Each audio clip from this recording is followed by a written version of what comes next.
दोस्तों, बड़ी खबर निकलकर सामने आ रही है। अमेरिका के न्यूयॉर्क शहर में इजरायल के प्रधानमंत्री नेतन्याहू होगा गिरफ्तार। न्यूयॉर्क के मुस्लिम मेयर जोहरान ममदानी का बड़ा ऐलान। यहूदी देश की उड़ गई नींद, आखिर क्या है पूरा मामला। अगली खबर में आपको बताएंगे। क्या खाड़ी में बनने जा रहा नया इस्लामी सुरक्षा गठजोड़, कुवैत अब पाकिस्तान के साथ बड़े रक्षा समझौते की तैयारी में, जिसे कई लोग इस्लामिक नाटो की दिशा में बड़ा कदम मान रहे हैं। और आखिर में बताएंगे, अमेरिकी अदालत ने फिलिस्तीनी अमेरिकी स्कॉलर के पक्ष में ऐसा फैसला सुनाया जिसे फिलिस्तीनी समर्थक आंदोलन की बड़ी जीत माना जा रहा है। तो बिना समय गवाए बात करते हैं खबरों की।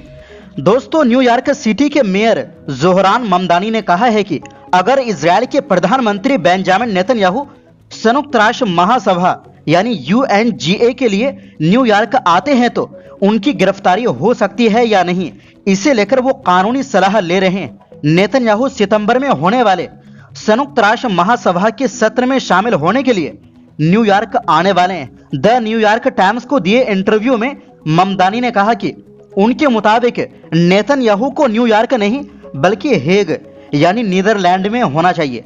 उन्होंने कहा वो एक युद्ध अपराधी है। इंटरनेशनल क्रिमिनल कोर्ट ICC ने उनके खिलाफ आरोप तय किए हैं। दुनिया में बहुत से लोग भी यही मानते हैं।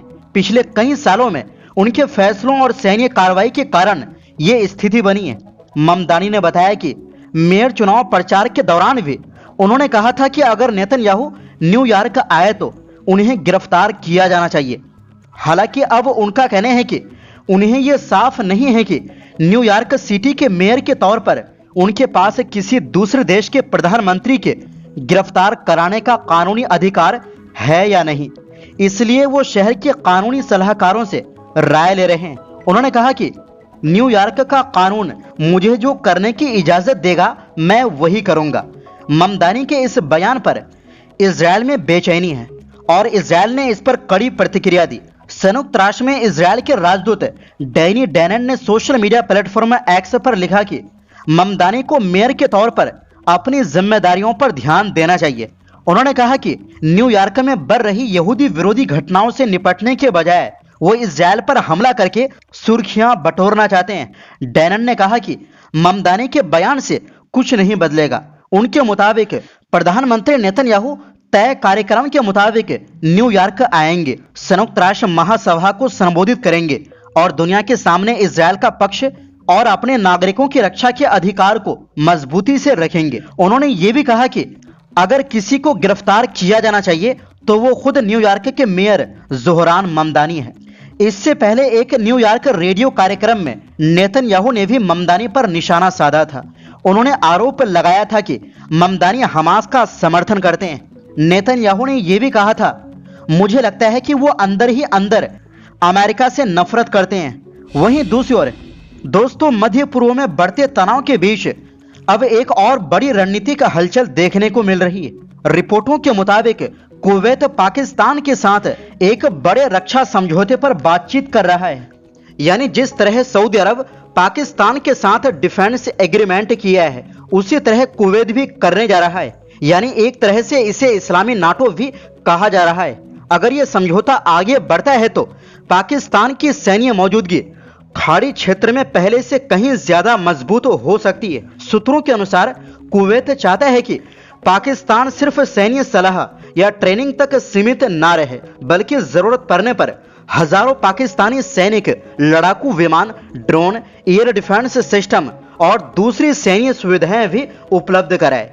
बदले में कुवैत पाकिस्तान के साथ ऊर्जा सहयोग बढ़ाने और बड़े निवेश की पेशकश कर सकता है। हालांकि दोनों देशों के बीच बातचीत अभी शुरुआती दौर में है और किसी अंतिम समझौते का ऐलान नहीं हुआ है। इस पूरे घटनाक्रम की सबसे बड़ी वजह हाल ही में हुए ईरान के हमले हैं। अमेरिका और इजरायल के साथ बढ़ते संघर्ष के दौरान ईरान ने खाड़ी क्षेत्र में कई ठिकानों को निशाना बनाया। कुवैत ने भी दावा किया कि ईरानी हमले में उसके एक बड़े बिजली उत्पादन और समुद्री पानी को मीठा बनाने वाले प्लांट को भारी नुकसान पहुंचा। इसके बाद कुवैत अपनी सुरक्षा व्यवस्था को और मजबूत करने के लिए नए विकल्प तलाश रहा है। सबसे दिलचस्प बात यह है कि कुवैत में पहले से करीब 14,000 अमेरिकी सैनिक तैनात है। साथ ही अमेरिका के 2 बड़े सैन्य अड्डे भी वहीं मौजूद है। इसके बावजूद कुवैत अब पाकिस्तान के साथ रक्षा सहयोग बढ़ाने की कोशिश कर रहा है। इससे साफ संकेत मिलता है कि खाड़ी के कुछ देश अब सिर्फ अमेरिका पर निर्भर रहने के बजाय अपने सुरक्षा साझेदारों का दायरा बढ़ाना चाहते हैं।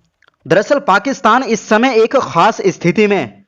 उसके अमेरिका के साथ भी अच्छे संबंध है और ईरान के साथ भी बातचीत के रास्ते खुले हुए हैं। यही वजह है कि हाल के महीनों में पाकिस्तान ने दोनों देशों के बीच तनाव कम कराने की कोशिश भी की थी और खुद को एक अहम मध्यस्थ के रूप में पेश किया। दरअसल ये पहली बार नहीं है।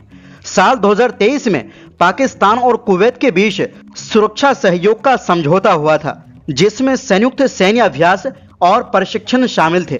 अब दोनों देश उस सहयोग को अगले स्तर पर ले जाने की तैयारी कर रहे हैं।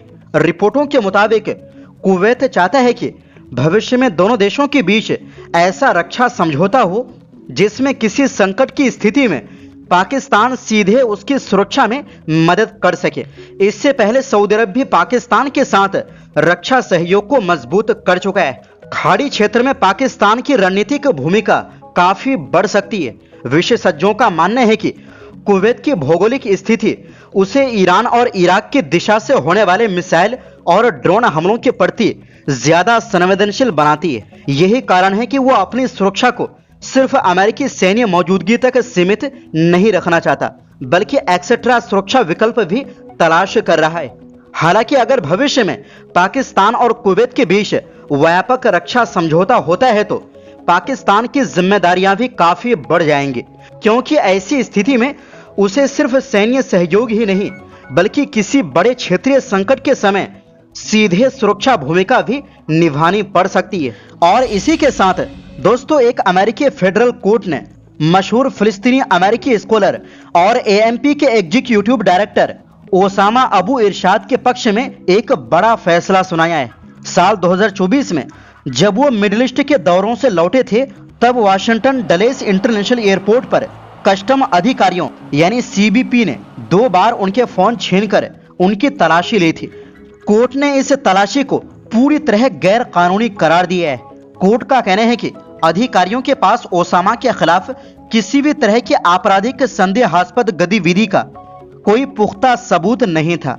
यह अमेरिकी संविधान के 4थे संशोधन का सीधा उल्लंघन है, जो बिना किसी ठोस वजह के तलाशी लेने पर रोक लगाता है। कस्टम अधिकारियों ने बचाव में दलील दी थी कि अमेरिकी संसद की एक कमेटी ने एएमपी पर हमास के प्रोपेगेंडा और आतंकवादी संगठनों को मदद देने के आरोप लगाए थे। इसके अलावा अधिकारियों ने हमास के सैन्य विंग की वेबसाइट पर ओसामा की 1 दशक पुरानी तस्वीर का भी हवाला दिया। ओसामा ने साफ किया कि ये फोटो उनकी मर्जी के बिना छापी गई थी और अमेरिकी सरकार उनके नागरिकता इंटरव्यू के समय भी इसकी जांच कर चुकी थी। ओसामा के वकील ने बताया कि वो सालों से सरकार की गुप्त वॉच लिस्ट पर थे, जिस वजह से उन्हें बार बार एयरपोर्ट पर परेशान किया जाता था। एएमपी ने इस फैसले को पूरे प्रो फिलिस्तीन आंदोलन की एक बड़ी जीत बताया है। तो फिलहाल के लिए इस रिपोर्ट में बस इतना ही। फिर मिलते हैं एक नई रिपोर्ट्स के साथ।